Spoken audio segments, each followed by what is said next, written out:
Hello hi नमस्ते नमस्कार प्रणाम। कैसे हैं आप सभी? आशा करता हूँ स्वस्थ मस्त बेहतरीन ज़बरदस्त हो गए। आप सभी के लिए बोर्ड एग्जाम 2026 के लिए रासायनिक अभिक्रियाएं एवं समीकरण का आज होने वाला है महा मैराथन क्लास। तो क्या आप सभी तैयार हैं? एक प्यारा सा लाइक करके हमें बताइएगा और कमेंट में ज़रूर बताइएगा कि आप सभी हमें तैयार है या नहीं। आप सभी का पेपर 1 महीना केवल रह गया है और आप सभी इस समय अंतिम युद्ध कर रहे हैं पढ़ाई के साथ। तो विज्ञान में आपको टेंशन लेने की जरूरत नहीं है मेरे साथी, क्योंकि मैं आप सभी के लिए लेकर आया हूं धमाकेदार महा मैराथन अंतिम युद्ध बिल्कुल शुरू से। तो इस सेशन को प्यारा सा लाइक करके दोस्तों के पास शेयर कर दीजिएगा और इस चैनल को सब्सक्राइब नहीं किए हो तो सब्सक्राइब कर लीजिएगा और बेल आइकन की घंटी को प्रेस करना ना भूलिएगा, ताकि हर एक नोटिफिकेशन आप तक तुरंत पहुंचे। तो बिना देर करते हुए अपने क्लास को हम शुरू करते हैं, लेकिन उससे पहले एक बार मैं और कह देना चाहता हूं कि इस सेशन को दोस्तों के पास शेयर कर दीजिए और वीडियो के अंत तक जरूर बने रहिएगा। जो बच्चा बिल्कुल भी नहीं पढ़ा है, बिल्कुल साइंस में नहीं जानता है, वो इस वीडियो को देखकर पास हो सकता है, और जो बच्चा वीडियो देखा है, पढ़ा है, क्लास रेगुलर किया है, उसके लिए रिवीजन रामबाण साबित होने वाला है। तो चलिए बढ़ते हैं आज की अपनी क्लास की तरफ और समझते हैं रासायनिक अभिक्रिया को। आइए देखते हैं कि रासायनिक अभिक्रिया क्या है, रासायनिक अभिक्रिया क्या है, कि रासायनिक अभिक्रिया क्या होती है। तो ध्यान से समझिएगा मेरे साथी। इसकी परिभाषा क्या आप लिखोगे कि जब एक या एक से अधिक पदार्थ यानी कि अभिकारक आपस में मिलकर एक नए पदार्थ यानी उत्पाद, ठीक है, अभिकारक और उत्पाद एक नए पदार्थ बनाते हैं और उन नए पदार्थ के गुण पहले से अलग होते हैं। क्या? जैसा वो लिए होते हैं कि जब दो या दो से अधिक पदार्थ एक नए पदार्थ का निर्माण करता है, और क्या होता है, वो पदार्थ नया पदार्थ जो होता है गुण से पहले अलग होता है। तो इस प्रक्रिया को रासायनिक अभिक्रिया कहते हैं। तो इस प्रक्रिया को क्या कहते हैं? रासायनिक अभिक्रिया कहते हैं। क्या ये बात परिभाषा समझ में आई? अब देखिए किस तरह से कहा जाता है रासायनिक अभिक्रिया। जैसे हाइड्रोजन आप लोगों ने देखा हो, हाइड्रोजन और ऑक्सीजन को जब हम रिएक्शन कराएंगे, आपस में जोड़ेंगे, तो आपको जल बनता है। आइए देखते हैं कि किस प्रकार से बनता है। तो हाइड्रोजन, जैसा कि आप लोग जानते हैं, हाइड्रोजन का सूत्र क्या होता है मेरे साथी? H2 क्या होता है? H2 प्लस ऑक्सीजन O2, ठीक है। तो ये क्या बन गया मेरे साथी? ये आप रिएक्शन समझ रहे हैं, रिएक्शन भी समझते चलेंगे और एक एक टॉपिक बहुत ही कॉन्सेप्ट बहुत ही नीचे, बहुत ही मतलब कि बिल्कुल शुरू से हम शुरू कर रहे हैं, आपकी चैप्टर को मैराथन की ओर ले चल रहे हैं, ठीक है। आपके लिए रिवाइज भी होगा और जो बच्चे बिल्कुल नहीं पढ़े हैं उनके लिए बहुत बेहतरीन वीडियो है, वीडियो को पूरा जरूर देखिएगा। यहाँ पे जल कैसे बना? तो मेरे साथी जल का सूत्र होता है H2O। तो क्या हुआ? हाइड्रोजन और ऑक्सीजन जब हमने अभिक्रिया कराया तो हमें क्या प्राप्त हुआ? जल प्राप्त हुआ, H2O प्राप्त हुआ। यह एक असंतुलित अभिक्रिया है। ये क्या है? आप जो देख रहे हैं जल बनाए हैं, ये एक प्रकार की असंतुलित अभिक्रिया है। ये संतुलित कब होगी? जब हाइड्रोजन के आगे हम 2 लगाएंगे और यहाँ पे भी 2 लगाएंगे। अब ये पूर्ण रूप से संतुलित अभिक्रिया हो गई आपके रासायनिक अभिक्रिया। क्या ये बात मेरे सभी विद्यार्थियों को समझ में आया? अब शब्दों में देख लेते हैं, इसी चीज को शब्दों में देख लेते हैं, एक एक कॉन्सेप्ट को। क्या? जब हाइड्रोजन गैस, जब क्या किए, हाइड्रोजन गैस और ऑक्सीजन गैस को आपस में अभिक्रिया कराती है या कराते हैं तो जल बनता है, जो कि अभी आपने रिएक्शन देखा है। अब देखिए बढ़ते हैं अपनी अगली टॉपिक की तरफ मेरे साथी। तो अगला टॉपिक आपके लिए बहुत ही शानदार है कि रासायनिक समीकरण क्या है। भाई बात समझ में आती है तो रासायनिक समीकरण सरल समझ, यानी कि रासायनिक समीकरण को सरल भाषा में समझे, ठीक है। रासायनिक भाषा को, रासायनिक समीकरण को सरल भाषाओं में समझिए, ठीक है। तो देखिए कि रासायनिक समीकरण होता क्या है। तो यह हाइड्रोजन और ऑक्सीजन जो यहाँ हाइड्रोजन और ऑक्सीजन जो आपने अभी देखा था रिएक्शन में, अभिकारक है, क्या है, अभिकारक है, और जल क्या है, उत्पाद। अभी आपने H2+O2 गिव्स आउट, आपने बनाया क्या था, H2O, यही तो बनाया था। इसमें अगर मैं साथी आपकी बात करूं तो आपको जो हाइड्रोजन और ऑक्सीजन दिख रहा है ये क्या है आप सभी के लिए, ये है अभिकारक। क्या है, अभिकारक। बात आएगी अभिकारक और उत्पाद की। और उत्पाद क्या है, जो नया पदार्थ हमें प्राप्त हुआ है, जैसे कि जल आपके क्या है, उत्पाद। क्या ये बात मेरे सभी साथियों को समझ में आ रहा है? जल के गुण हाइड्रोजन और ऑक्सीजन से बिल्कुल अलग है। आप देख सकते हैं कि जिस प्रकार से हमने दो अभिकारक लिए थे, जो उत्पाद हमें बना है वो क्या है, हाइड्रोजन और ऑक्सीजन से बिल्कुल अलग है। इसलिए यह एक रासायनिक अभिक्रिया है। इसलिए ये क्या है, रासायनिक अभिक्रिया है, और इसे ही रासायनिक समीकरण भी कहते हैं। आगे बढ़िए, कुछ चीज़ें समझेंगे हम बहुत सिंपल भाषा में कि रासायनिक अभिक्रिया की पहचान, मुख्य संकेत सरल भाषा में। तो रासायनिक अभिक्रिया का हम पहचान कैसे करेंगे कि ये रासायनिक अभिक्रिया है? तो आइए कुछ सरल भाषा में देखते हैं रासायनिक अभिक्रिया में क्या क्या होती है पहचानने के लिए। तो रासायनिक अभिक्रिया में सबसे पहली बात तो एक नया पदार्थ बनता है। जो नया पदार्थ बनता है जब दो या दो से अधिक पदार्थ मिलकर ऐसा नया पदार्थ बनाते हैं जो पहले से अलग गुण रखता है। जैसे कि अभी आपने हाइड्रोजन और ऑक्सीजन को मिला के एक जल का निर्माण किया, उसमें एक नया पदार्थ बना, ठीक है। तो इसलिए क्या है, पहले से अलग गुण बनाता है। उदाहरण के लिए ले लीजिए लोहे पर जंग लगना। जब लोहा होता है, लोहे पर जंग लगने लगता है तो वो एक नई पदार्थ अलग तरीके से दिखाई देने लगती है, वो उसका गुण अलग हो जाता है। अगला देखिए क्या होता है कि रंग में परिवर्तन होने लगता है। जब नया पदार्थ बनता है उसके बाद क्या होता है, रंग में परिवर्तन होने लगता है। देखिए अभिक्रिया के दौरान पदार्थ का रंग बदल जाएगा या फिर बदल जाए, ठीक है। क्या होता है, बदल जाता है। जैसे कॉपर सल्फेट के नीले घोल में लोहे की कील डालने पर रंग बदलना। कॉपर सल्फेट के नीले घोल में लोहे की कील डालने पर रंग का बदलना। और रंग किस कलर का हो जाता है, जब कॉपर सल्फेट के नीले घोल में लोहे की कील डाली जाए तो हरा रंग बन जाता है। कौन सा रंग बन जाता है, हरा रंग बन जाता है। अगला देखिए पहचानने के तरीके में गैस का निकलना, गैसों का निकलना होता है। अभिक्रिया में बुलबुले बने या कोई गैस निकले। अभिक्रिया भी क्या होती है, बुलबुले बनते हैं या फिर कोई गैस निकलते हैं। उदाहरण के लिए सिरका और बेकिंग सोडा मिलाने पर गैस निकलना। क्या है, सिरका को और बेकिंग सोडा को अगर आप मिलाएंगे तो गैस निकलेगा, ठीक है। अब आगे बढ़ते हैं अपनी अगली हेडिंग की तरफ। इसी में पहचान में ही है मेरे साथी। देखिए कि हम कितने चीज़ों को उसमें देख सकते हैं कि इसमें समीकरण है या नहीं है, क्या हो रहा है परिवर्तन। देखिए ऊष्मा यानी कि गर्मी का निकलना या अवशोषित होना। अभिक्रिया में गर्मी पैदा होगी, क्या होगी, गर्मी पैदा होगी या फिर ठंडक महसूस होगा। दो रिएक्शन जो होंगे उसमें या तो गर्मी होगी या फिर ठंडक होगा। उदाहरण के लिए आप देख सकते हैं चूना और पानी मिलाने पर बर्तन गर्म हो जाता है। आप ये रिएक्शन या प्रयोग अपने घर पे कर सकते हैं। चूना और पानी को आपस में मिलाएंगे तो देखेंगे कि बर्तन जो होगा वो गर्म हो जाएगा। अगला इसमें पहचान है प्रकाश का निकलना।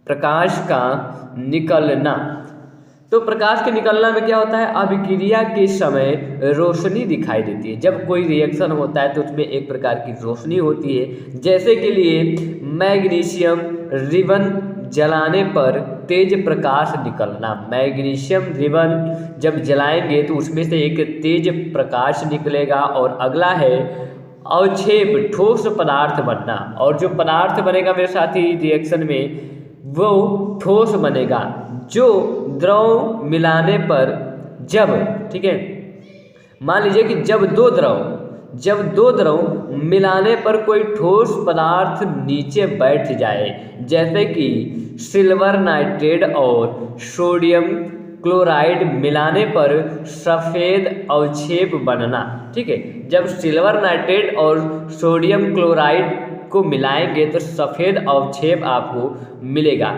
इस सब से निष्कर्ष क्या निकलता है? तो इसका निष्कर्ष मेरे साथी यही निकल के आता है। एक मिनट, जब भी मैं क्लास करता हूँ इस प्रकार से कोई ना कोई गड़बड़ जरूर होती है।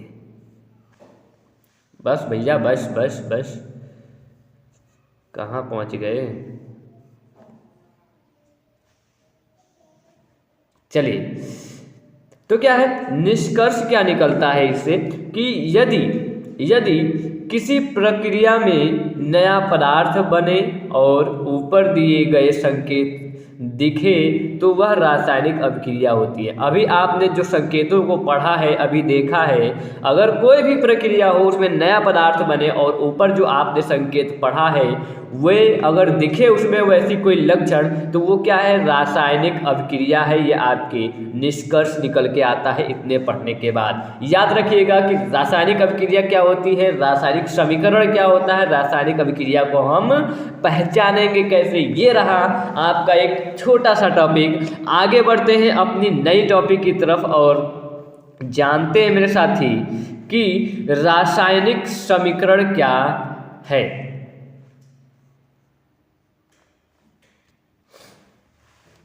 रासायनिक समीकरण क्या होता है या फिर क्या है? तो देखिए यहाँ पे रासायनिक अभिक्रिया को प्रतीकों और सूत्रों की भाषा में लिखने को रासायनिक समीकरण कहते हैं। जैसा कि हम लोग जानते हैं कि रासायनिक अभिक्रिया तो हम लोग कर लेते हैं, लेकिन रासायनिक अभिक्रिया के प्रतीक या सूत्र होते हैं जो उसके भाषा में लिखने को रासायनिक समीकरण कहते हैं। इसमें यह बताया जाता है कि कौन कौन से पदार्थ आपस में क्रिया करते हैं। इसमें क्या बताया जाता है कि कौन कौन से पदार्थ आपस में क्रिया करते हैं, क्या क्या नए पदार्थ बनाते हैं। ये क्या है? रासायनिक समीकरण। ठीक है, यही रासायनिक समीकरण है। आइए जानते हैं आगे, उदाहरण में समझिएगा। आइए उदाहरण से समझते हैं। बहुत प्यारा सा उदाहरण है आपके सामने कि जब हाइड्रोजन गैस H2 क्या है कि जब हाइड्रोजन गैस H2 और ऑक्सीजन गैस O2 आपस में मिलता है तो जल यानी कि पानी बनता है। अब शब्दों में करके देखते हैं ये रिएक्शन कैसे लिखेंगे शब्दों में। तो जल पहले लिखेंगे हाइड्रोजन प्लस ऑक्सीजन, उसके बाद तीर का निशान लगाएंगे और उसके बाद हमें उत्पाद प्राप्त होगा जल। अब देखिए रासायनिक समीकरण में कैसे लिखेंगे। रासायनिक समीकरण जैसा कि जानते हैं कि हाइड्रोजन क्या है, यहाँ पे ध्यान से देखिएगा मेरे साथी कि हाइड्रोजन क्या है H2 और जल का सूत्र ऑक्सीजन का सूत्र होगा O2। अब जब H2 और O2 को आपस में क्रिया कराएंगे तो हमें एक नया पदार्थ देखने को मिलेगा जो कि वो होगा जल। तो क्या है, यह एक असंतुलित रासायनिक समीकरण है। जैसा कि मैंने अभी शुरू में भी आपको यही उदाहरण दिया था। अब ये संतुलित कैसे होगा? तो जब हम क्या करेंगे H2 plus O2 gives out H2O और यहाँ H2 के आगे 2 और यहाँ H2O के आगे 2 लगाएंगे, तब जाके ये पूर्ण रूप से संतुलित अभिक्रिया या रासायनिक समीकरण माना जाएगा। क्या समझ में आया कि रासायनिक समीकरण क्या होता है उदाहरण के साथ? चलिए आगे बढ़ते हैं और रासायनिक समीकरण क्या है, संतुलित रासायनिक समीकरण के बारे में जानते हैं। संतुलित का मतलब आप सभी जानते हैं मेरे साथी, संतुलित रासायनिक समीकरण। संतुलित का मतलब आप यहाँ पे देखिए तराजू की तरह एक बहुत छोटा सा चित्र दिखाई दे रहा होगा। संतुलित का मतलब बराबर, संतुलित का मतलब बराबर। आइए देखते हैं और पढ़ते हैं कि रासायनिक समीकरण में दोनों ओर प्रत्येक तत्व के परमाणुओं की संख्या समान होनी चाहिए। क्या होनी चाहिए? रासायनिक समीकरण में दोनों ओर तत्वों की संख्या या फिर परमाणुओं की संख्या समान होनी चाहिए। ऊपर वाला समीकरण संतुलित नहीं है। अभी आपने जो समीकरण देखा था वो संतुलित नहीं है, लेकिन इसमें वही समीकरण आप देखेंगे तो संतुलित मिलेगा। किस प्रकार से मिलेगा जरा ध्यान से देखिएगा मेरे साथी, ठीक है। संतुलन करने के बाद, जब संतुलन हमने किया तो क्या किया, 2H टू प्लस O2 और बाद में हमें प्राप्त हुआ 2H2O। अब दोनों ओर क्या देखेंगे, दोनों ओर आइए देखते हैं कैसे ये संतुलित हुआ। ठीक है, तो देखिए कैसे संतुलित हुआ। अब दोनों ओर हाइड्रोजन परमाणु कितने हैं मेरे साथी, 4 हैं। अब ऑक्सीजन कितने हैं, 2 है, 2 परमाणु है। तो क्या हुआ, बराबर हो गए। कैसे हो गए, यहाँ पे देखिए 2 हाइड्रोजन, हाइड्रोजन आपको 2 दिखाई दे रहे होंगे। ऑक्सीजन की ऑक्सीजन की परमाणु 2 दिखाई दे रही हैं, यानी कि 2 दुना, यहाँ पे देखिए 2 दुना 4 और यहाँ पे 2 ऑलरेडी है। ठीक है, तो 2 दुना 4, हाइड्रोजन के 4 परमाणु और ऑक्सीजन के 2 परमाणु बराबर हो गए, इसलिए यह संतुलित रासायनिक समीकरण है। क्या ये बात मेरे सभी साथियों को समझ में आया? अभी आप लोग समझने में ये प्रॉब्लम हो रही होगी कि किस प्रकार से है, तो मेरे साथी कुछ इस प्रकार से है। चलिए आगे बढ़ते हैं कि रासायनिक समीकरण लिखने का तरीका क्या होता है। रासायनिक समीकरण लिखने का तरीका क्या होता है, स्टेप बाय स्टेप देखेंगे हम। उससे पहले मैं ये जान लेना चाहता हूँ कि कितने विद्यार्थियों ने सेशन को लाइक किया है। जरा कमेंट बॉक्स में एक ये वाला इमोजी रेड रेड करके भेजें, ताकि मुझे समझ में आए कि मेरे कितने विद्यार्थी सेशन को लाइक किए हैं। और जो लोग शेयर कर दिए हैं वो एक बार कमेंट में शेयर लिख के ज़रा भेजिए, ताकि मुझे भी पता चल सके कि मेरे कितने विद्यार्थी हैं जो मुझसे अच्छे तरह से पढ़ने के लिए उत्सुक हैं। ठीक है, तो आइए पढ़ते हैं कुछ स्टेप्स के बारे में। रासायनिक समीकरण लिखने के तरीके स्टेप बाय स्टेप। सबसे पहले देखिए हम लोग क्या करते हैं। पहला स्टेप है शब्दों में अभिक्रिया लिखो। पहले तो हम लिखेंगे शब्दों में अभिक्रिया। अब शब्दों में अभिक्रिया कैसे होता है मेरे साथी, तो जैसे मैग्नीशियम ऑक्सीजन, मैग्नीशियम और ऑक्सीजन को हम रिएक्शन कराएंगे तो मैग्नीशियम ऑक्साइड बन के तैयार होगा। तो हमने पहला स्टेप में क्या लिखा, शब्दों में लिखिए, शब्दों में हमें पहले अब लिखना है। दूसरा स्टेप देखिए, शब्दों में लिखने के तत्पश्चात शब्दों के रासायनिक सूत्र में बदलिए। जो शब्द हैं उनको रासायनिक सूत्र में बदलिए। तो मैग्नीशियम को आप लोग मेरे साथी जानते हैं, मैग्नीशियम को Mg से लिखते हैं। किससे लिखते हैं, Mg से लिखते हैं। ऑक्सीजन को O2 से लिखते हैं, जैसा कि आप सभी को पता होगा। चलो ठीक है, हमने मैग्नीशियम की Mg और ऑक्सीजन को O2 लिख दिया। अब हम बना क्या रहे हैं, मैग्नीशियम ऑक्साइड बना रहे हैं। तो मैग्नीशियम ऑक्साइड चलो बना लेते हैं। तो अब देखिए कि Mg और O2 को अगर मिलाएंगे तो आपको एक उत्पाद बन के निकल आएगा MgO, जो कि क्या होगा, किस प्रकार से मिलाएंगे तो आप यहाँ पे देख सकते हैं Mg प्लस O2 हमें क्या मिल रहा है, MgO। ये दूसरा स्टेप है। अभी हम संतुलित करने के बारे में नहीं सोच रहे हैं, अभी हम केवल छोटा सा स्टेप सीख रहे हैं कि हम रासायनिक समीकरण को किस प्रकार से लिखेंगे या संतुलित करेंगे या फिर कैसे लिखेंगे। पेपर में बिल्कुल बेसिक जान रहे हैं मेरे साथी। तो यहाँ पे देख सकते हैं कि यह एक क्या है, असंतुलित समीकरण है। तो आपको कुछ इस तरीके से बना लेना है। उसके बाद तीसरे स्टेप में जाइए। तीसरे स्टेप में क्या कह रहा है कि तीसरे स्टेप में समीकरण को संतुलित करें। अब देखिए समीकरण को हम संतुलित किस प्रकार करेंगे, तो ऑक्सीजन के बाईं ओर 2 है। क्या है, ऑक्सीजन की बाईं ओर आपको यहाँ पे 2 दिखाई दे रहा होगा। ठीक है, दाईं ओर 1 है, यानी कि दाईं ओर क्या है, 1 है। Mg जो दिखाई दे रहा है केवल 1 ही है, और बाईं ओर ऑक्सीजन के 2 दिखाई दे रहा होगा। तो इसलिए MgO के आगे 2 लिखेंगे। किस लिए लिखेंगे, क्योंकि ऑक्सीजन के क्या है, ऑक्सीजन के बाईं ओर 2 है। तो हम भी क्या करेंगे, मैग्नीशियम जो आपके क्या है, मैग्नीशियम है, उनके आगे हम 2 लिखेंगे। तो क्या हम 2 लिख देंगे तो ये संतुलित हो जाएगा। जी हाँ बिल्कुल। देखिए जैसे कि हमने लिखा 2Mg, 2Mg, 2Mg के तत्पश्चात हमने क्या लिखा, O2। एक मिनट मेरे साथी, O2।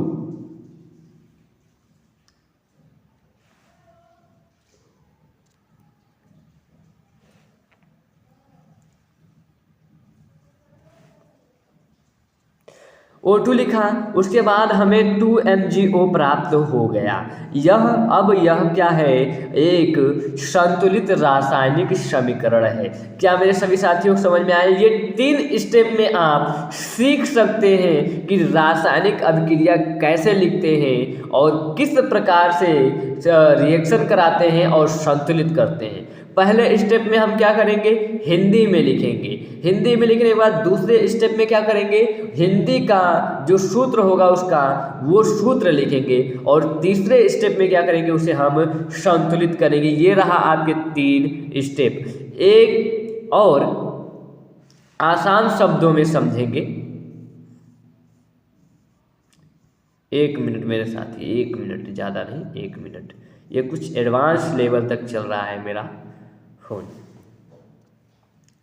चलिए अब एक और आसान उदाहरण शब्द में, एक जो आसान, ये तो आपने देखा ही, अब एक आपको उदाहरण देता हूँ कि कैसे किया गया है। तो जैसे देखिए यहाँ पे लिखा है जिंक।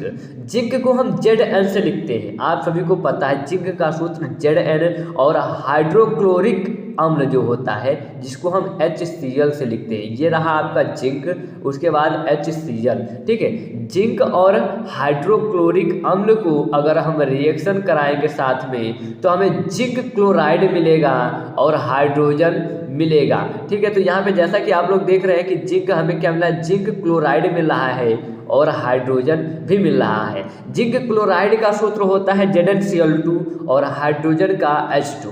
अब यह क्या है, एक असंतुलित, क्या है, असंतुलित समीकरण है, ठीक है। ये आप पूर्ण रूप से संतुलित नहीं है। अब हमने संतुलित समीकरण किया है। नीचे देखिए समीकरण कैसे संतुलित होगा। तो मेरे साथी ये समीकरण पहले से ही संतुलित नहीं है, ठीक है। यहाँ पे हमने क्या किया है, यहाँ पे देखिए आपको Zn सेम दिखाई दे रहा होगा, जी हाँ। HCl के आगे हमने क्या किया है, 2HCl लिख दिया है, केवल 2 लगा दिया है और उसके तत्पश्चात हमारा समीकरण पूर्ण रूप से संतुलित हो गया है। तो आइए आगे बढ़ते हैं। याद रखने योग्य बातें, हमने 2 चीज़ें तो आपको 2 उदाहरण दिया। आशा करता हूँ कि रासायनिक समीकरण को क्या है संतुलित करने में और रासायनिक समीकरण को लिखने में आपको कोई प्रॉब्लम नहीं होगी। अगर नहीं समझ में आया मेरे साथी तो एक बार वीडियो को पीछे करके जरूर देख लीजिएगा। अब याद रखने योग्य बातें क्या है, जरा ध्यान से देखिए। बाईं ओर क्या होता है, अभिकारक होता है। दाईं ओर क्या होता है, उत्पाद होता है। अगर मान चलिए तीर इधर दिखाई तो इधर आपका जो भी बनेगा, जो भी नया पदार्थ बने, ये है आपका उत्पाद, और जिस चीज़ को मिला के बनाए वो होता है अभिकारक। तीर का मतलब बराबर बनाता है, तीर का मतलब होता है बराबर, ये बात ध्यान रखिएगा। और समीकरण हमेशा संतुलित होना चाहिए। आप अगर कोई भी रासायनिक समीकरण कर रहे हैं, अगर आपकी रासायनिक समीकरण संतुलित नहीं होगा तो वो पूर्ण रूप से गलत माना जाएगा। चलिए मेरे साथी, इतनी बात अगर समझ में आई हो तो अगली टॉपिक की तरफ हम बढ़ते हैं। अब देखिए यहाँ पे कुछ चीज़ें हैं। क्या आप जानते हैं कि रासायनिक अभिक्रियाएं मुख्य रूप से 5 प्रकार की होती हैं? कितनी प्रकार की होती हैं? 5 प्रकार की होती हैं, ठीक है। कक्षा 10 यूपी बोर्ड और CBSE बोर्ड के अनुसार उन्हें नाम, परिभाषा और उदाहरण सहित आसान भाषा में नीचे समझाया गया है, जैसा कि अभी हम इसमें देखने वाले हैं। चलिए आइए देखते हैं, 5 प्रकार देखेंगे मेरे साथी। तो पहला है आपका संयोजन अभिक्रिया। जो आपके नाम वाली अभिक्रियाएं हैं ये बिल्कुल आपके क्वेश्चन में आ सकती हैं। इस 5 अभिक्रियाओं में से कोई एक अभिक्रिया आपको देखने को मिलेगा। तो मेरे साथी अगर मिलेगा देखने के लिए तो हम आज ही मेहनत कर ले, और हमारे पास टाइम ज़्यादा है नहीं। आज आप सभी का मैराथन क्लास है और हर एक अध्याय का मैराथन क्लास में लेके आऊँगा आप सभी के लिए। तो आइए जानते हैं कि संयोजन क्या है, संयोजन अभिक्रिया क्या होती है। तो परिभाषा पहले क्या लिखेंगे कि जब 2 या 2 से अधिक पदार्थ आपस में मिलकर एक नया पदार्थ बनाते हैं तो उसे संयोजन अभिक्रिया कहते हैं। क्या कहते हैं? संयोजन अभिक्रिया। अब देखिए बिल्कुल सिंपल भाषा में हम कैसे संयोजन अभिक्रिया को बना रहे हैं मेरे साथी। लिखा है पहला उदाहरण में कैल्शियम ऑक्साइड। तो इसमें सबसे पहले तो हमने हिंदी में लिख दिया। इसमें क्या करेंगे, कैल्शियम ऑक्साइड और जल की क्रिया कराएंगे उसके बाद हमें क्या मिल के आएगा, कैल्शियम हाइड्रोक्साइड। अब बात आती है कि समीकरण के माध्यम से सर करके दिखाइए, तो आइए जानते हैं समीकरण के माध्यम से। तो कैल्शियम ऑक्साइड का सूत्र क्या होता है मेरे साथी, तो कैल्शियम ऑक्साइड का सूत्र होगा CaO, CaO calcium oxide plus जल प्लस H2O, ये हो गया कैल्शियम ऑक्साइड, ठीक है, और एक हो गया जल। अब हम लगाएंगे एरो का निशान, यानी कि अब बराबर करेंगे। अब हमें कैल्शियम हाइड्रोक्साइड प्राप्त करना है, तो हमें यहाँ पे देखिए क्या प्राप्त होगा, प्राप्त होगा Ca, उसके बाद ब्रैकेट, एक बड़ा सा ब्रैकेट लेगा, उसके बाद OH2, यही आपको प्राप्त होगा। और इसी को हम कहते हैं मेरे साथी, क्या कहते हैं, कैल्शियम हाइड्रोक्साइड। और ये क्या है, कैल्शियम ऑक्साइड है, और ये है आपका जल। और आपके ये तो आपके संयोजन अभिक्रिया हुआ। आपको अगर बोर्ड परीक्षा में अगर आ रहा है तो आपको इसी प्रकार से आपको परिभाषा लिखना होगा, उदाहरण लिखेंगे, और उदाहरण लिखने के बाद अगर ये जो हिंदी में मैंने कार्य किया है इस प्रकार से रिएक्शन दिखा के आप नीचे, और ये जिस तरह से हमने नीचे भी दिखाया है इस तरीके से अगर आप करते हैं तो ये अगर 5 नंबर का होगा तो 5 नंबर मिलेगा, इसमें कोई कट ऑफ का चांस नहीं होगा। अब एक बात और बच्चों के दिमाग में आता है अक्सर, क्या तो सर क्या होगा अगर मैं केवल हिंदी में ऐसे लिख के चला आऊँ और समीकरण ना बनाऊँ, तो मेरे साथी अगर समीकरण नहीं बनाएंगे तो आपका नंबर कट सकता है, ठीक है। अगर आप हिंदी में नहीं लिखते हैं और समीकरण बना के आते हैं तो आपका नंबर पूरा मिलेगा, लेकिन समीकरण लिखना जरूरी है। तो क्या मेरे सभी साथियों को पहला अभिक्रिया समझ में आया, संयोजन अभिक्रिया। आगे बढ़ते हैं दूसरे अभिक्रिया की तरफ। दूसरा अभिक्रिया है, यहाँ पे आप देख सकते हैं कि यहाँ दो पदार्थ मिलकर एक नए पदार्थ बनाए हैं, जो अभी हमने समीकरण लिखा था, ठीक है। दूसरा अभिक्रिया जरा ध्यान से समझिएगा, अपघटन अभिक्रिया होगी। दूसरा क्या है, अभिघटन अभिक्रिया। अपघटन अभिक्रिया क्या होती है, इसका सबसे पहले हम उदाहरण देखेंगे, सॉरी आपकी परिभाषा लिखेंगे। परिभाषा क्या होगा इसका, कि जब एक पदार्थ टूटकर 2 या 2 से अधिक नए पदार्थ बनाता है। अपघटन में क्या होता है कि कोई एक पदार्थ होगा और वो जब टूटेगा तो 2 या 2 से अधिक नए पदार्थ बनेंगे, तो उसे अपघटन अभिक्रिया कहते हैं। अब जैसे कि कैल्शियम कार्बोनेट जो है उसको अगर हम तोड़ेंगे तो हमें क्या क्या मिलेगा, तो मिलेगा मेरे साथी कैल्शियम ऑक्साइड मिलेगा, और साथ में कार्बन डाइऑक्साइड भी मिलेगा। तो आइए इसको रिएक्शन करके हम देखते हैं। तो आप जैसा कि जानते हैं कैल्शियम कार्बोनेट का सूत्र होगा CO3,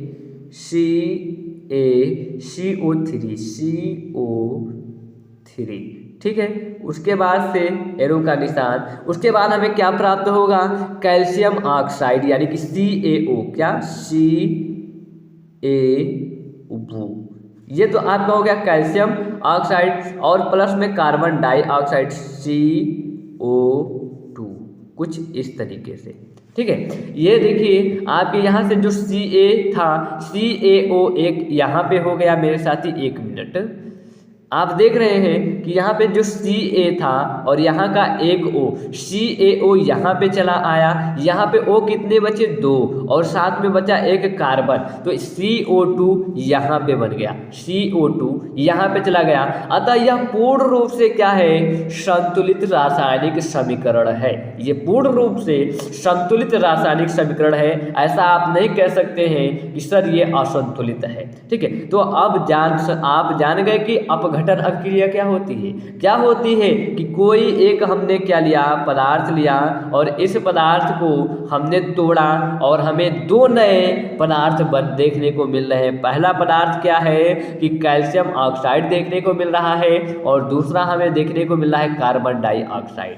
क्या ये बात मेरे सभी विद्यार्थियों को समझ में आया? फटाफट इस सेशन को अगर लाइक नहीं किए हो मेरे साथी, जुड़ते जा रहे हो, जितने बच्चे देर में देख रहे हैं इस वीडियो को तुरंत लाइक कर दीजिएगा। और बढ़ते हैं अपनी तीसरी अभिक्रिया की तरफ। तो ये देखिए, यह पदार्थ टूटकर दो पदार्थ बना रहा है, जैसा कि अभी आप लोगों ने देखा है। तीसरा अभिक्रिया क्या होती है? विस्थापन अभिक्रिया। विस्थापन अभिक्रिया क्या होती है? परिभाषा कैसे लिखेंगे? तो जब कोई अधिक क्रियाशील तत्व, क्या, जब कोई अधिक क्रियाशील तत्व किसी कम क्रियाशील तत्व को उसके यौगिक से बाहर निकाल देता है तो उसे विस्थापन अभिक्रिया कहते हैं। क्या कहते हैं? विस्थापन अभिक्रिया कहते हैं। अब आगे देखिएगा इसी में कि जैसे कि जस्ता यानी कि Zn जिंक जिसको बोलते हो, जिंक के साथ अगर कॉपर सल्फेट की क्रिया कराएंगे तो क्या है? जस्ता सल्फेट यानी कि जिंक सल्फेट और कॉपर बनेगा। इस पे एक छोटा सा आपको कहानी बताऊंगा, ये मैंने बचपन में कैसे याद किया था अभी आपको बता रहा हूँ, लेकिन उससे पहले हम इसकी रिएक्शन लिख लेते हैं, रासायनिक समीकरण लिख लेते हैं। तो जिंक यानी जस्ता यानी कि जिंक यानी कि Zn लिखेंगे। क्या मेरे साथी लिखेंगे? हमने लिखा जस्ता Zn लिख लिया, प्लस कॉपर सल्फेट CuSO4, ये क्या है?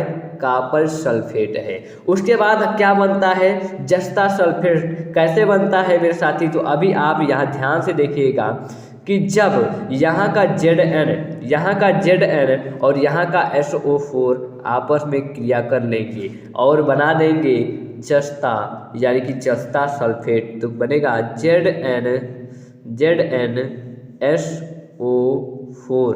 ZnSO4 प्लस आपको Cu बाहर देखने को मिलेगा कुछ इस तरीके से। तो एक चीज़ मैं आपको समझा देना चाहता हूँ मेरे विद्यार्थियों, जब आपको यहाँ पे आपके एक बहुत ही अच्छा बात बताया गया है और ये आपके जीवन से भी रिलेटेड है। क्या होता है कि एक जब सीधा साधा लड़का होता है, क्या होता है? सीधा साधा लड़का होता है और यहाँ पे अपने मम्मी पापा के साथ बहुत ही शांतिपूर्वक जीवन व्यतीत करता है। उसके बाद क्या होता है? उसके जीवन में उस लड़के की शादी विवाह होती है। Zn लड़की है और CuSO4 लड़के का परिवार और लड़का है। तो जो Cu आपको SO4 है वो लड़का है। जब इसकी विवाह होता है तो लड़की क्या कहती है? या तो अपने परिवार के साथ रहो या फिर मेरे साथ रहो। तो ये इसके लड़के के माता पिता हैं Cu, ठीक है। तो लड़का क्या करता है? लड़की के साथ परिवार बसा लेता है। तो लास्ट में जो मम्मी पापा होते हैं यहाँ पे अकेले पड़ जाते हैं। तो ये आपके मेरे जीवन की एक कहानी और घटना के तौर पे विस्थापन अभिक्रिया को मैंने बताया है। अब आप इस अभिक्रिया को कभी नहीं भूल सकते हैं, ठीक है। तो क्या मेरे साथी आगे बढ़े? चलिए आगे बढ़ते हैं। तो जस्ता कॉपर को उसके यौगिक से हटा देता है। क्या करता है? जस्ता कॉपर के यौगिक से हटा देता है। अगली अभिक्रिया जरा ध्यान से देखिएगा कि द्विविस्थापन अभिक्रिया होती है। तो द्विविस्थापन अभिक्रिया क्या होती है? तो ध्यान से समझिएगा कि परिभाषा क्या लिखेंगे कि जब दो यौगिक आपस में अपने आयनों में आदान प्रदान करते हैं। ये टूटते जुड़ते नहीं है, ये दो यौगिक होते हैं जो आपस में आदान प्रदान करते हैं तो उसे द्विविस्थापन अभिक्रिया कहते हैं। तो उसे क्या कहते हैं? द्विविस्थापन अभिक्रिया कहते हैं। अब उदाहरण देख लीजिए, जैसे कि सोडियम सल्फेट है और बेरियम क्लोराइड है। जब ये आपस में आदान प्रदान किए तो बेरियम सल्फेट बन जाएगा और इधर सोडियम क्लोराइड बन जाएगा। तो आइए देखते हैं कि ये कैसे बन रहा है मेरे साथी। इसका भी समीकरण हम लोग लिखेंगे, तो आइए लिख के देखते हैं। तो बात आती है कि सोडियम सल्फेट का सूत्र क्या होगा मेरे सर सोडियम सल्फेट का सूत्र सबसे पहले लिखेंगे तो लिखेंगे Na2SO4 plus barium sulphate Ba क्या होगा? BaCl2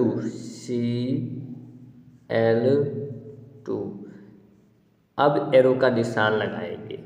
अब जो हमें प्राप्त होगा, क्या प्राप्त होगा जरा देखिएगा।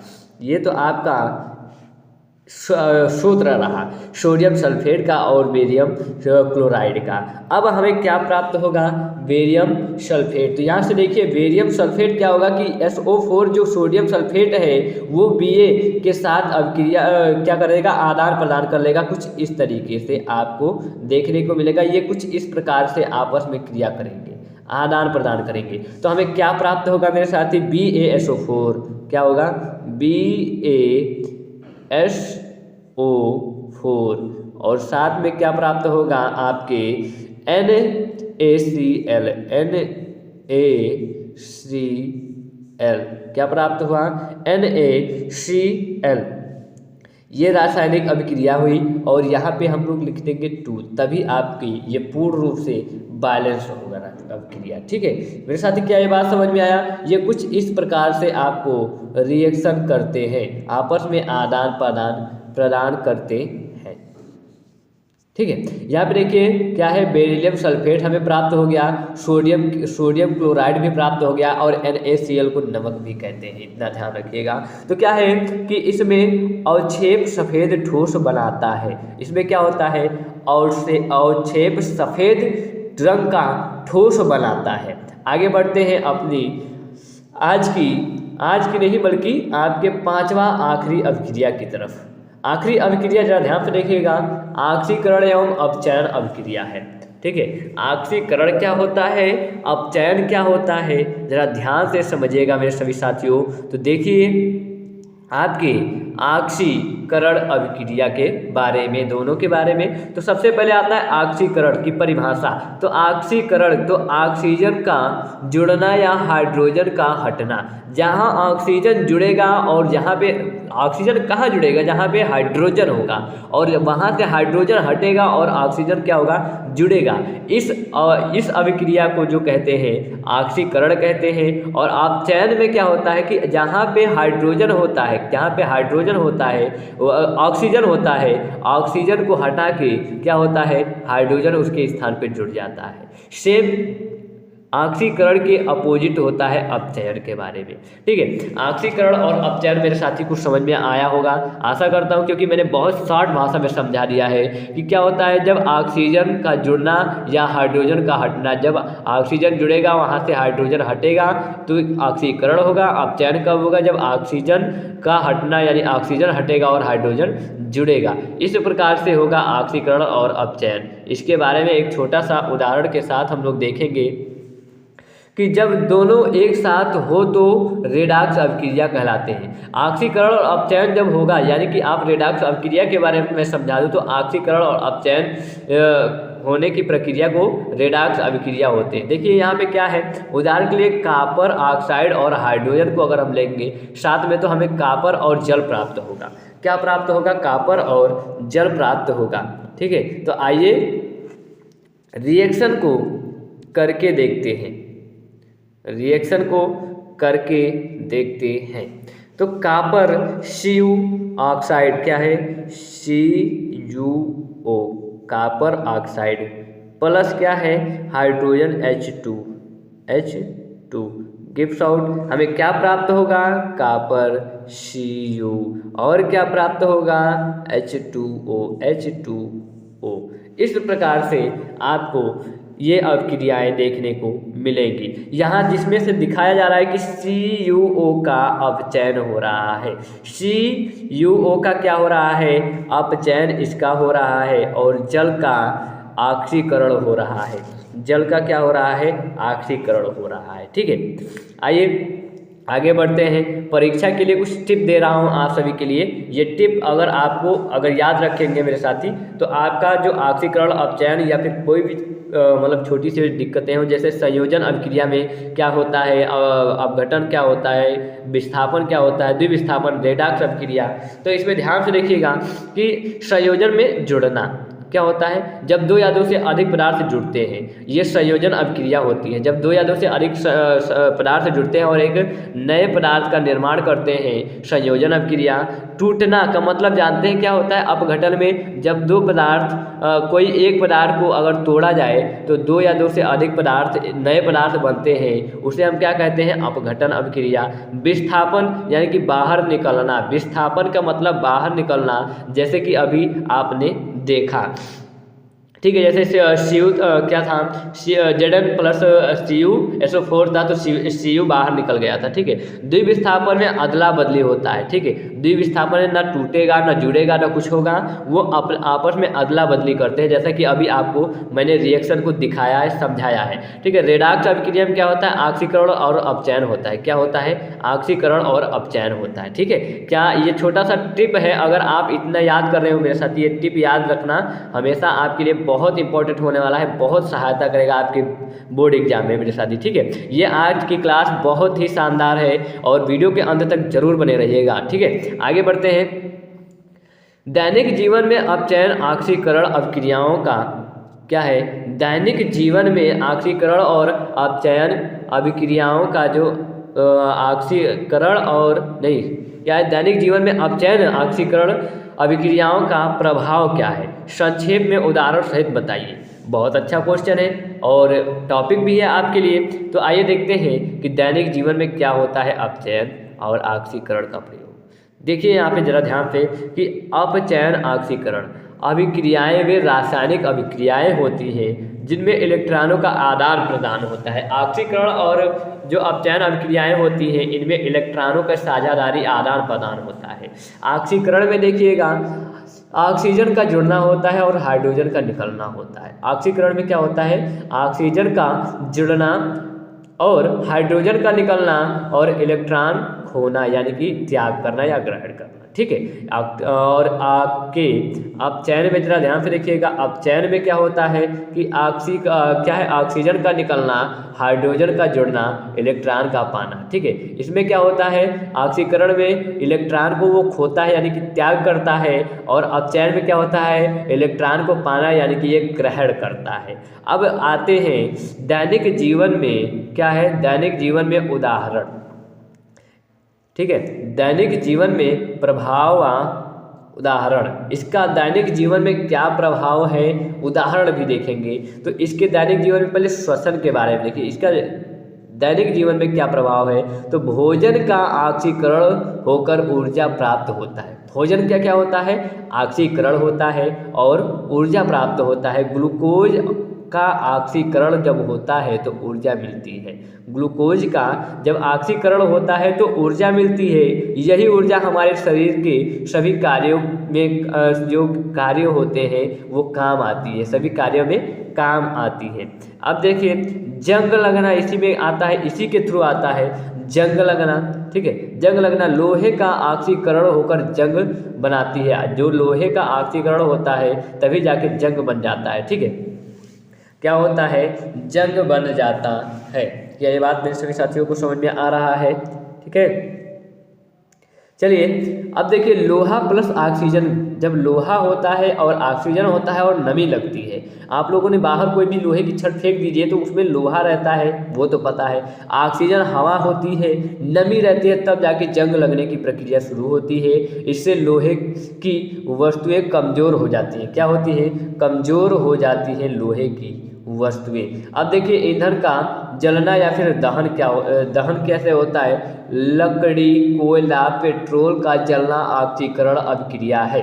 कौन सी अभिक्रिया है, लकड़ी, कोयला, पेट्रोल का जलना ऑक्सीकरण की अभिक्रिया है। इससे गर्मी या प्रकाश मिलता है। इससे क्या होता है, गर्मी या प्रकाश मिलता है ऑक्सीकरण। और किस चीज़ में दैनिक प्रभाव दैनिक जीवन में हमारे काम आता है, तो भोजन के पाचन में, भोजन का पचना, भोजन का धीरे धीरे ऑक्सीकरण होकर ऊर्जा बनती है, जो क्या करता है, शरीर को शक्ति मिलती है, जिससे शरीर की शक्ति मिलती है। बैटरी के कार्यों में जरा ध्यान से देखिएगा कि ऑक्सीकरण किस प्रकार से सहयोग प्रदान करता है। बैटरी के कार्यों में, बैटरी में रेडॉक्स अभिक्रियाओं से विद्युत ऊर्जा उत्पन्न होती है। कैसे होती है, रेडॉक्स अभिक्रियाओं के कारण विद्युत ऊर्जा उत्पन्न होती है। मोबाइल, टार्च, वाहन चलाते हैं, जिससे हम क्या करते हैं, मोबाइल चलाते हैं, टार्च चलाते हैं, वाहन को भी चलाते हैं। फोटोग्राफी में इसका क्या योगदान रहा है, जरा ध्यान से देखिएगा और निष्कर्ष इसका आखिरी क्या निकलेगा वो भी हम देखेंगे।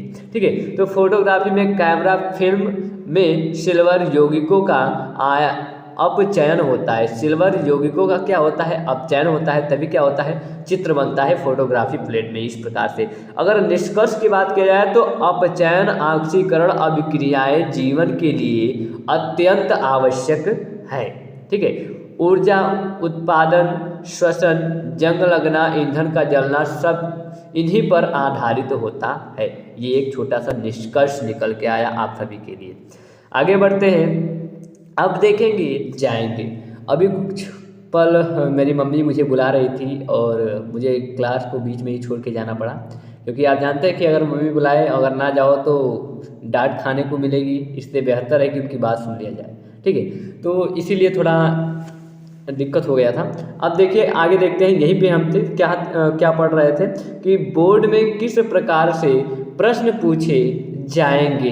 ठीक है, तो कुछ प्रश्न आपको दिखाई दे रहे होंगे और इसी प्रकार से प्रश्न बनते हैं। तो आइए पहले क्वेश्चन को देखेंगे और साथ में इसका आंसर भी देखेंगे। तो क्या है, निम्न पदों का वर्णन कीजिए, निम्न पदों का वर्णन कीजिए तथा प्रत्येक का एक एक उदाहरण दीजिए, जैसे संक्षारण का, विकृत गंधिता का और रेडॉक्स अभिक्रिया का। ये आपका क्वेश्चन ऐसे 5 नंबर में अगर हो सकता है तो 5 नंबर में दे। अक्सर अगर इस तरह से क्वेश्चन आएगा तो 5 नंबर या 4 नंबर में जरूर आता है। ठीक है, तो आइए पहला क्या है, संक्षारण। तो संक्षारण को सबसे पहले समझते हैं कि संक्षारण होता क्या है। संक्षारण वर्णन करेंगे कि जब कोई धातु वायु, नमी या रसायनों के संपर्क में आकर धीरे धीरे खराब हो जाती है। ठीक है, क्या होती है, नमी या रसायनों के संपर्क में आती है और धीरे धीरे क्या होती है, खराब हो जाती है। तो इस प्रक्रिया को संक्षारण कहते हैं। तो इस प्रक्रिया को हम क्या कहते हैं, संक्षारण कहते हैं। इसमें धातु अपनी चमक और मजबूती खो देता है। इसमें जो धातु होता है वह अपनी चमक और मजबूती को क्या कर देता है, खो देता है। क्या ये बात मेरे सभी साथियों को समझ में आ रहा है। संक्षारण कुछ इस प्रकार से होता है, उदाहरण जान लेते हैं। उदाहरण में क्या होता है कि लोहा में जंग लगना। क्या है, लोहे में जंग लगना। क्या ये बात समझ में आ रही है मेरे साथी। आगे बढ़ते हैं, विकृत गंधिता को क्या कहते हैं या फिर क्या होता है, इसका भी उत्तर हम कैसे लिखेंगे, तो ध्यान से देखिएगा। विकृत गंधिता, जब तेल या वसा युक्त खाद्य पदार्थ लंबे समय तक खुले रहने पर खराब होकर बदबू देने लगते हैं। क्या होते हैं, देने लगते हैं। क्या बदबू देने लगते हैं। जब तेल हो या फिर वसा युक्त कोई भी पदार्थ हो, लंबे समय तक उसको अगर खुले में रखेंगे तो वो खराब हो जाता है और बदबू देने लगता है। तो इसे विकृत गंधिता कहते हैं। इस प्रक्रिया को हम क्या कहते हैं, विकृत गंधिता कहते हैं। यह वसा के ऑक्सीकरण के कारण होता है। किस कारण से होता है, क्वेश्चन में पूछ ले तो ये किस कारण होता है, वसा के ऑक्सीकरण के कारण होता है। उदाहरण के लिए पुराना घी या तेल से बनी चीज़ों में बदबू आ जाना, जैसे जिस प्रकार से आपके अचार हुआ, अचार कुछ समय तक खुला रख दो तो उसमें बदबू आने लगती है, वो खराब हो जाता है। यही क्या होता है, विकृत गंधिता होता है और वसा के ऑक्सीकरण के कारण होता है। ठीक है, आगे समझते हैं कि रेडॉक्स अभिक्रिया क्या होती है। क्या होता है रेडॉक्स अभिक्रिया। तो रेडॉक्स अभिक्रिया क्या होती है कि जिस रासायनिक अभिक्रिया में ऑक्सीकरण इलेक्ट्रॉन का त्याग और अपचयन इलेक्ट्रॉन का ग्रहण दोनों एक साथ होते हैं, उसे रेडॉक्स अभिक्रिया कहते हैं। कि या क्या मेरे साथियों को ये बात समझ में आ रही है कि रेडॉक्स अभिक्रिया किसे कहते हैं कि जिस रासायनिक अभिक्रिया में ऑक्सीकरण इलेक्ट्रॉन का त्याग करता हो और अपचयन इलेक्ट्रॉन को ग्रहण करता हो, उसे रेडॉक्स अभिक्रिया कहते हैं। ठीक है, आगे देखिए मेरे साथी, रेडॉक्स अभिक्रिया में एक चीज और ध्यान रखेंगे। रेडॉक्स अभिक्रिया, ठीक है, रेडॉक्स अभिक्रिया क्या होता है कि इलेक्ट्रॉनों का ग्रहण होता है किस में, अपचयन में, और आपके ऑक्सीकरण में इलेक्ट्रॉनों का त्याग होता है। ठीक है, आगे देखिए, आगे है क्वेश्चन नंबर 2, संकलन अभिक्रियाओं को उदाहरण सहित समझाइए। संकलन अभिक्रियाओं को उदाहरण सहित तो सबसे पहले जान लेते हैं संकलन अभिक्रिया क्या होती है। परिभाषा किस प्रकार से लिखेंगे कि जिस रासायनिक अभिक्रिया में दो या दो से अधिक पदार्थ आपस में मिलकर एक ही नया पदार्थ बनाते हैं। कितना? एक ही, केवल इसमें एक नया ही पदार्थ बनेगा, उसे हम क्या कहेंगे? संकलन अभिक्रिया कहते हैं। सामान्य रूप से अगर समझा जाए तो A+B = आपका हो जाएगा AB। ठीक है, ये है आपके संकलन अभिक्रिया। तो क्या सभी साथियों को समझ में आया कि संकलन अभिक्रिया किस प्रकार से होती है कि जिस रासायनिक अभिक्रिया के दो या दो से अधिक पदार्थ आपस में मिलकर एक नए पदार्थ का निर्माण करते हैं, संकलन अभिक्रिया कहलाता है। संकलन अभिक्रिया का एक छोटा सा उदाहरण भी देख लेंगे मेरे साथी, और उदाहरण कुछ इस टाइप से है, जरा ध्यान से देखिएगा। उदाहरण नंबर 1 क्या कह रहा है? कैल्शियम ऑक्साइड का बनना। कैल्शियम ऑक्साइड का बनना, जब कैल्शियम ऑक्साइड CaO में पानी यानी H2O मिलाया जाता है तो कैल्शियम ऑक्साइड बनता है। जैसा कि आपको समीकरण यहाँ पे नीचे देखने को मिल रहा होगा, CaO + H2O = आपको यानी कि बार का निशान दिखाई दे रहा होगा, CaOH का होल ट्वाइस दिखाई दे रहा होगा। इससे क्या बनता है? Calcium hydroxide. यह एक संकलन अभिक्रिया है क्योंकि दो पदार्थ मिलकर एक नया पदार्थ बना रहे हैं। क्या कर रहे हैं? दो पदार्थ मिलकर एक नया पदार्थ बना ले रहे हैं। इसी टाइप से एक और उदाहरण देख लेते हैं मेरे विद्यार्थी। दूसरा उदाहरण क्या है कि मैग्नीशियम ऑक्साइड का बनना। मैग्नीशियम ऑक्साइड किस प्रकार से बनाया जाता है? क्वेश्चन पूछ सकता है। तो आप लिखेंगे क्या कि जब मैग्नीशियम Mg को ऑक्सीजन O2 में जलाया जाता है तो मैग्नीशियम ऑक्साइड बनता है। तो Mg 2Mg लिखेंगे, उसके बाद प्लस O2 लिखेंगे, 2MgO आपको मिल जाएगा। यहाँ भी दो पदार्थ मिलकर एक पदार्थ का निर्माण कर रहे हैं या फिर एक ही पदार्थ बना रहे हैं। जैसे कि पहला पदार्थ आपका Mg और दूसरा पदार्थ हो गया O2, जिससे कि आपको 2MgO मिल रहा है, जिसको हम क्या कहते हैं? मैग्नीशियम मैग्नीशियम ऑक्साइड कहते हैं। मैग्नीशियम ऑक्साइड 2MgO को कहते हैं। ठीक है, अब देखते हैं मेरे साथी अगला तीसरा क्वेश्चन क्या है? संक्षारण से आप क्या समझते हैं? अभी हमने संक्षारण के बारे में पढ़ा, फिर अगला टॉपिक इसी में देखिए बन गया कि संक्षारण से आप क्या समझते हैं। इससे सुरक्षा के 2 उपाय लिखिए।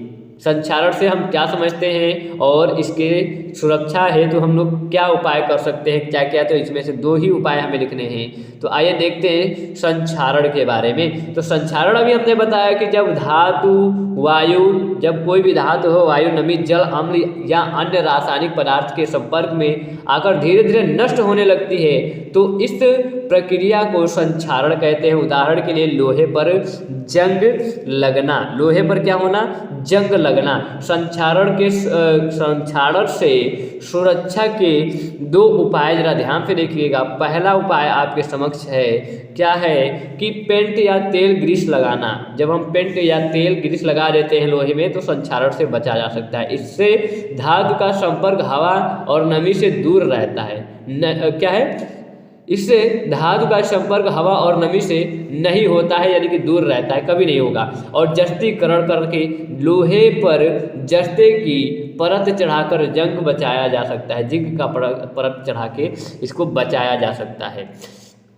आपका चौथा क्वेश्चन एक बहुत अपने आप में यूनिक क्वेश्चन है और बहुत सुंदर सा भी है कि जब ये आपके 2024 में आया था, ये क्वेश्चन जब मैं पढ़ रहा था तब की है, ये क्वेश्चन आया था।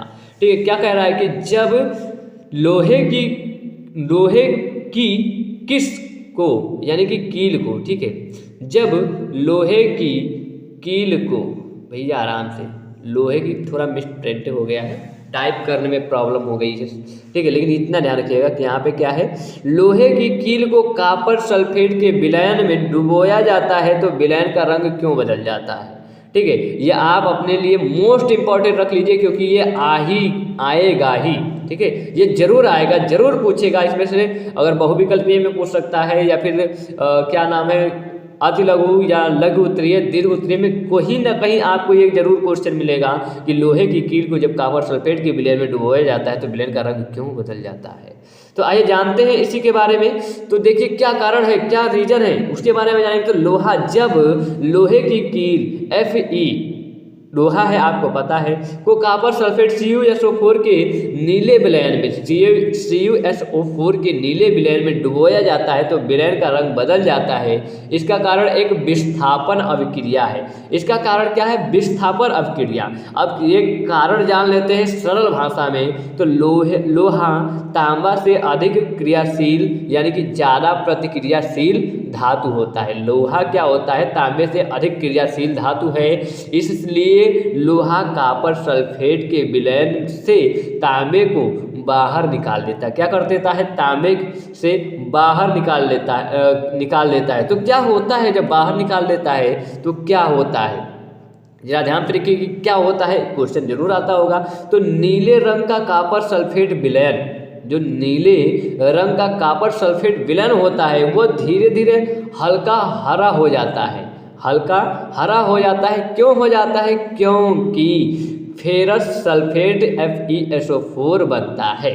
फेरस सल्फेट तब बन जाता है और जिसका रंग हल्का हरा होता है। जिसका रंग कैसा होता है, हल्का हरा होता है। और तांबा जो होता है Cu लोहे की कील पर लाल भूरी परत के रूप में जम जाता है। लाल और भूरी परत के रूप में जम जाता है। आइए इसको रासायनिक समीकरण के माध्यम से समझते हैं। तो रासायनिक समीकरण के माध्यम से ध्यान से मेरे साथी समझिएगा कि Fe लोहा CuSO4, ठीक है, लोहा कॉपर सल्फेट है तो FeSO4 + Cu आपको देखने को मिल रहा होगा कि सब, ठीक है। तो इस प्रकार से आप रासायनिक समीकरण को बनाएंगे। निष्कर्ष क्या निकलता है कि इसलिए लोहे की कील डालने पर कॉपर सल्फेट का नीला रंग बदलकर हरा हो जाता है।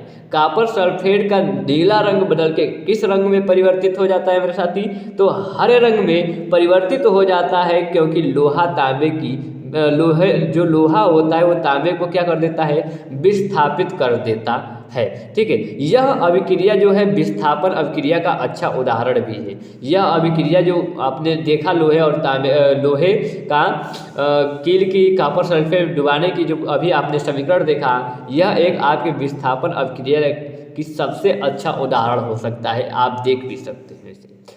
नंबर 5वां क्वेश्चन जरा ध्यान से समझिएगा, बहुत इम्पोर्टेंट, IMP इम्पॉर्टेंट, ठीक है, वेरी इंपॉर्टेंट है आप सभी के लिए। क्यों? क्योंकि निम्नलिखित समीकरणों को संतुलित कीजिए। निम्नलिखित समीकरण को आपको 4-5 समीकरण दे देगा, उसमें से कहेगा इसमें से किसी भी समीकरण को संतुलित कर दीजिए जो कि वो असंतुलित होगा। तो संतुलित करने की प्रक्रिया आपको हमने शुरू में ही बताया था, और आइए कुछ उसमें से प्रैक्टिस भी कर लेते हैं और देख लेते हैं कि कैसे होता है। ठीक है, तो देखिए पहला है हाइड्रोजन और ऑक्सीजन की अभिक्रिया। जब हाइड्रोजन और ऑक्सीजन की आपको दे देगा, हाइड्रोजन और ऑक्सीजन की अभिक्रिया असंतुलित अभिक्रिया देगा, H2 और H2 + O2 + gives out H2O, ऐसे आपको दिया रहेगा। लेकिन आपको किस फॉर्म में, ये संतुलित नहीं है, आपको संतुलित करना होगा। क्या करना है, केवल इसमें तो 2 आगे लगा देना है, H2 + O2 हो जाएगा 2H2O। इस प्रकार से आपको केवल संतुलित करना होगा। इस प्रकार से आपको क्वेश्चन में दिया होगा और ये कर देना है बस। आपके जो भी 2-3 नंबर के होंगे आपको वो मिल जाएंगे,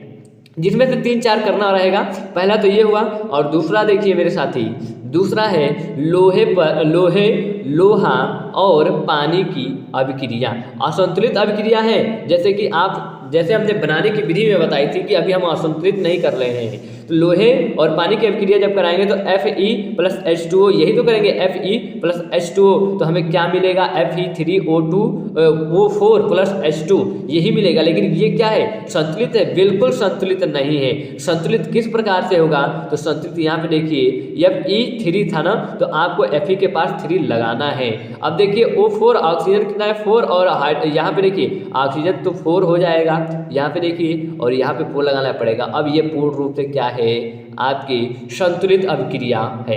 क्या मेरे सभी साथियों को ये बात समझ में आई? फटाफट लाइक का बटन अभी तक नहीं दबाया है तो मेरे साथी दबा दीजिएगा। आज का क्लास बहुत जानदार था और अभी कुछ आपके हैं जिसको हम लोग करेंगे। ठीक है, आज देखिए कि कैल्शियम हाइड्रोक्साइड और कार्बन डाइऑक्साइड असंतुलित अभिक्रिया है। ठीक है, असंतुलित अभिक्रिया आपको दिखने को मिला हुआ CaOH का whole twice plus CO2। Carbon डाई क्या है, कैल्शियम हाइड्रोक्साइड और कार्बन डाइऑक्साइड का हमने जब कराया तो CaCO3 और H2O मिल रहा है, लेकिन ये आपके असंतुलित अभिक्रियाएं हैं। इसको संतुलित करेंगे तो CaO2 क्या है, CaOH का होल ट्वाइस प्लस CO2, तो हमें क्या मिलेगा CaO3। आपको यहाँ पे भी वही दिखाई दे रहा होगा। और H2O अगर इसके बाद अगर मैं बात मैं करूँ मेरे साथी, तो ये क्या है, पहले से ही संतुलित है। क्या है, पहले से ही संतुलित है। ठीक है, आगे बढ़ते हैं। नंबर 4 पे है कि मैग्नीशियम और ऑक्सीजन की अभिक्रिया, असंतुलित अभिक्रिया Mg+O2 हो जाएगा MgO। अभी आपने इसका अभी शुरू में आपको एक क्रिया जब मैंने किया था तो इसी फॉर्मेट में जब मैंने बनाने के लिए सिखाया था समीकरण को संतुलित कैसे करते हैं, बनाते कैसे हैं, तो यही अभिक्रिया आपको समझाया गया था मेरे साथी। और तो आपने इस तरीके से जब दूसरे स्टेप में इस तरीके से लिखे थे और तीसरे स्टेप में आपने इस प्रकार से लिखा था। तो इसमें क्या किए थे, 2MgO+O2 यानी कि ऑक्सीजन लगा दिए थे और यहाँ पे 2 लगा दिए थे, तो आपको क्या मिल गया था, मैग्नीशियम और ऑक्सीजन की अभिक्रिया मिल गया था। तो इस प्रकार से होता है अभिक्रियाएं। आज की मैराथन क्लास यहीं पे समाप्त होता है मेरे प्रिय विद्यार्थियों, और आशा करता हूँ कि आप सभी को ये मैराथन क्लास आज बहुत जानदार, शानदार और मददगार रहा होगा। महामैराथन अंतिम युद्ध। तो अगर आप मेरे साथी इस सेशन को लाइक नहीं किए हो तो करके, और एक बार मैं फिर से कहना चाहूँगा कि चैनल पे नए हो तो सब्सक्राइब कर लीजिएगा, बेल आइकन को घंटी जरूर दबाइएगा, ताकि आपकी हर एक महामैराथन आप सभी को मिलता रहे। और अपनी बोर्ड एग्जाम की बेहतर तैयारी के लिए बने रहिए साइंस वाला फाउंडेशन के साथ। साइंस वाला फाउंडेशन एक नया फाउंडेशन है जो आपको बिल्कुल मुफ्त में पढ़ा रहा है मेरे साथी। तो आप सब मेरा साथ दीजिए और मैं आप सबके साथ हूँ। आप सब जो बिल्कुल नहीं पढ़ा है, ये वीडियो खासकर उसके लिए भी था, और जो पढ़ा है ये उसके लिए तो ये रामबाण था। ठीक है, तो आज की सेशन यहीं पे समाप्त होता है महामैराथन। अब कल जो होगा सेशन वो होगा अम्ल क्षार एवं लवण का महामैराथन। हर एक चैप्टर का महामैराथन मैं लेके आऊँगा। सबसे पहले आपको कुछ टॉपिक, उसके बाद उससे रिलेटेड क्वेश्चन। तो कैसा लगा सेशन एक बार कमेंट बॉक्स में ज़रूर बताइएगा, और अपने दोस्तों के पास शेयर जरूर कर दीजिएगा मेरे साथी। इस महामैराथन को चलाने में लगभग मेरा 5 से 6 घंटे की पढ़ाई लगी है, प्लस आपको देने के 1-2 घंटे जो भी हैं ये लगे हैं, यानी कि इस सेशन में पूरे 8-9 घंटे के समय लग चुके हैं मेरे साथी। तो इस सेशन को प्यारा सा लाइक कर दिए होंगे। अब मिलते हैं एक नई जानदार, शानदार महामैराथन अंतिम युद्ध के साथ नई क्लास में। तब तक के लिए बाय बाय, टाटा, धन्यवाद।